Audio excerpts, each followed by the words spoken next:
On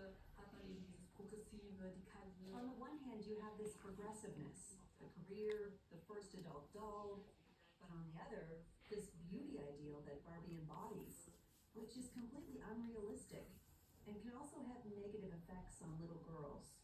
I think it was her blonde hair that did it for me. As a child, I wanted to be blonde for a very, very long time, and I begged my mother to let me dye my hair blonde, even though I was, I don't know, 6 or 7 years old. And I think that had something to do with Barbie. She was the absolute ideal for me.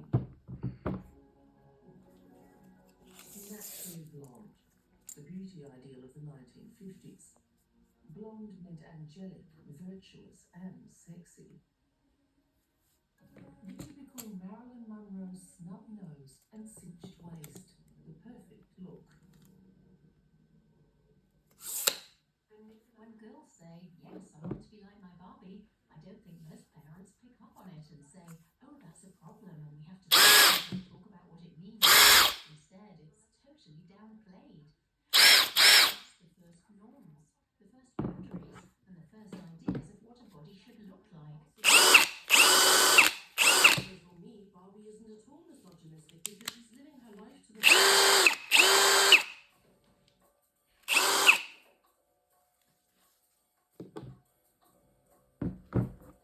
The origin of the Barbie doll was, after all, a caricature, and that's why Barbie had these long, exaggerated legs and that look.